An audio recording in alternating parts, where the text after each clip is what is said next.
Baiklah sahabat keluarga muslim, kembali lagi bersama kami di Bincang Santai. Nah Buya, tadi kita sudah membahas tentang lingkungan pendidikan nih Buya ya. Ada kekhawatiran dari orang tua melihat kejadian-kejadian di akhir-akhir ini, yaitu tentang karakter anak ini bisa terganggu secara psikologisnya, yaitu tentang pembulian gitu Buya. Pembulian ataupun juga mungkin dia jadi membuli gitu kan. Dan berbagai macam masalah-masalah pendidikan. Ini mungkin kita bisa kasih masukan nih Bu ya. Iya, jadi tip-tip untuk memilih sekolah yang bagus nih untuk anak-anak. Jadi masalah sekolah itu sebenarnya bukan hanya masalah bully-membuli ya. Iya betul. Tapi kita lihat umpamanya tawuran, Iya, anak murid yang membunuh, memukul gurunya. Iya betul. Ya kan? Sekolah. Iya.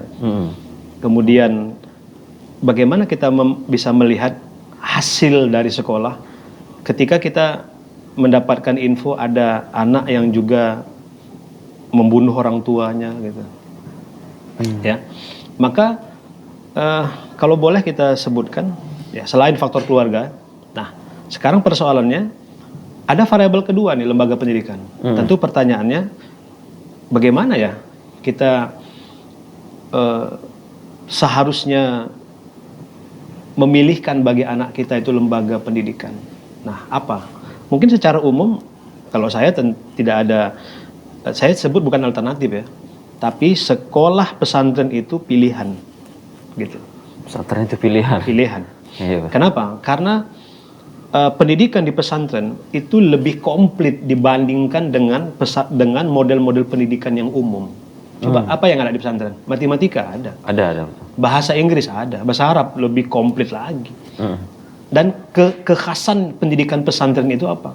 Pendidikan akhlak, budi pekerti. Iya. Di situ. Kemudian kalau kita menyebutkan bahwa pendidikan di pesantren itu boleh kita sebut sebagai pendidikan yang mengintegrasikan ya, antara kecerdasan spiritual dengan kecerdasan intelektual. Iya. Itu hebatnya gitu. Itu keutamaan dari pesantren. Iya. Jadi kalau lah Maka saya tidak tadi, menyebut itu sebagai alternatif. kalau pesantren menjadi pilihan, tapi kenapa kok ada juga toh menjadi sekolah tinggi ilmu Al-Quran, justru malah jauh dari akhlak-akhlak itu gitu loh. Nah gitu. Mungkin itu sifatnya kasuistik ya. Kasuistik itu artinya itu masalah 2, 1, 3, 4, 5 orang saja. Justru karena sarananya itu dibuat di situ gitu loh. Contoh umpamanya para TV ada. Orang memang dia lengkap. Artinya memang modern gitu. TV lengkap. Mungkin dia pendidikan Quran tetapi lingkungannya iya, rasanya tidak sesuai dengan Quran. Justru kalau lulus malah tahfiz Quran. Kalau nggak tahfiz nggak lulus. Jadi gini. Nah gitu loh. Ada yang harus kita bedakan. Kalau dalam bahasa itu bahasa Jermannya das Sein and das Sollen gitu. Kita harus bedakan antara yang semestinya ya, yang ideal dengan kenyataan terus dibedakan. Idealnya pesantren itu seperti ini, tapi kok ada seperti ini? Sama pertanyaannya, umat Islam, orang Islam idealnya soleh-soleh. Tapi kok ada ya orang Islam tuh pencuri, maling dan sebagainya? Itu yang salah apanya tuh sekarang? Ya, orangnya gitu ya.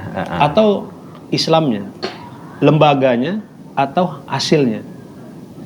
Tapi secara umum pilihan utama memang harus kita jatuhkan kepada pesantren. Itu prioritas gitu. Iya. Yang utama, bukan alternatif. Saya menghindari itu gitu. Kata alternatif ini. Betul. Nah, ini sudah lingkungan keluarga, pendidikan. Ini Bu ya. Kita juga tentunya hidup di lingkungan bermasyarakat ini. Ini seberapa besar nih faktor lingkungan masyarakat ini dalam pembentukan karakter?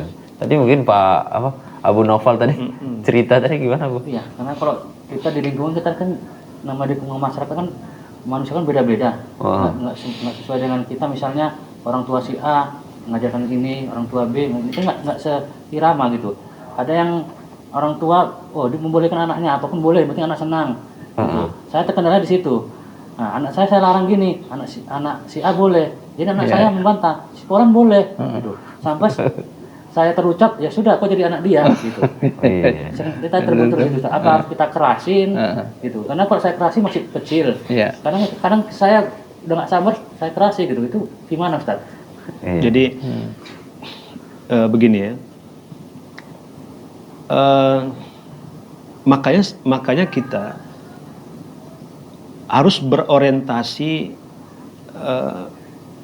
ketika kita memilih lingkungan itu memang ramah anak, lingkungan yang ramah anak. Lingkungan ramah anak itu maknanya adalah bukan lingkungan yang di dalamnya memperlihatkan adanya kekerasan. Ramah anak itu lingkungan yang dekat masjid, kira-kira gitu dia, yang dekat masjid. Nah, kemudian kita bisa jadi salah pilih ya, salah pilih lingkungan. Nah, pertanyaannya, apakah kalau kita salah pilih lingkungan, ini lingkungan tanda petik jahat semua. Iya. Ada solusinya, apakah kita mengurung anak kita, ataukah kita memperkuat pendidikan dalam keluarga? Karena lingkungan sesuatu yang tak bisa dihindari. Karena anak sekarang itu belajar bukan saja dari orang tuanya, belajar dari lingkungan, gurunya tuh lingkungan, gurunya tuh gadget. Gitu. Sekarang persoalannya, apakah kita harus menghindar dari lingkungan atau memperkuat pendidikan dalam keluarga? Kalau masalahnya gurunya adalah gadget, pertanyaannya, apakah dengan memblokir keinginan anak kita untuk memiliki sebuah gadget atau memperkuat pendidikan keluarga? Mana yang utama kira-kira? Walaupun itu bisa jadi jawaban, menghindar dari lingkungan bisa jadi jawaban, tapi kita ini makhluk sosial yang tidak berada di ruang vakum gitu.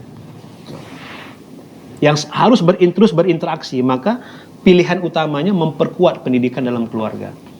Nah, mungkin saya jawab tadi. Boleh nggak orang tua keras? Boleh. Ya. Pada usia berapa atau? Nah, perhatikan dulu. Secara umum, coba perhatikan dalam surah Ali Imran tuh. Wal yakshal ladzina law taraku min khalfihim dzurriyyatan di'afan khaufu 'alaihim falyattaqullah wal yaqulu qaulan sadida. Takutlah kalau seandainya meninggalkan generasi yang lemah di belakang kamu.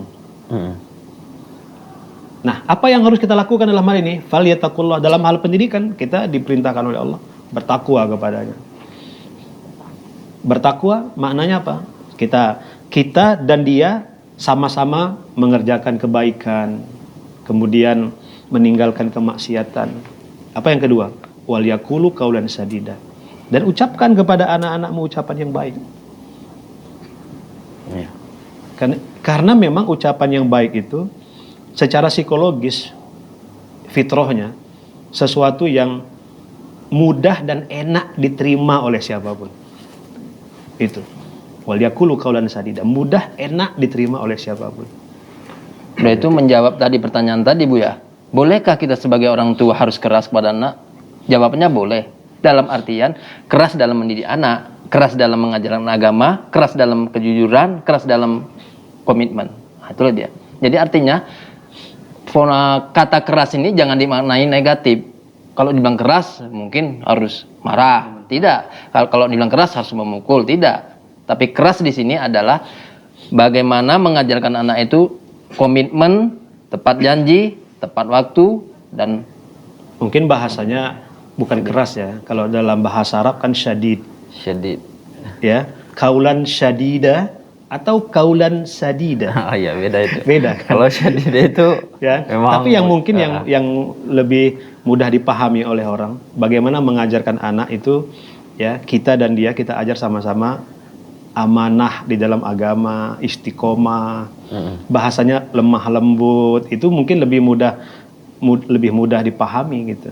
Iya. Ya, lemah lembut, penuh perhatian, begitu. Iya, terima kasih banyak.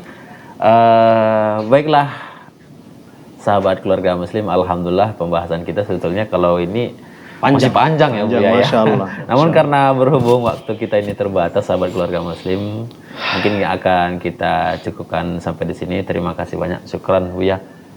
Terima kasih ya Bu Naufal, Pak Sumadi, dan juga Pak Pomo. Insya Allah pekan depan semangat lagi Pak ya. Insya Allah. Insya Allah. Baiklah kita tutup ya perjumpaan ini dengan doa kafaratul majelis. Subhanakallahumma wa bihamdika asyhadu an la ilaha illa anta astaghfiruka wa atubu ilaika. Wassalamualaikum warahmatullahi wabarakatuh. Waalaikumsalam warahmatullahi wabarakatuh.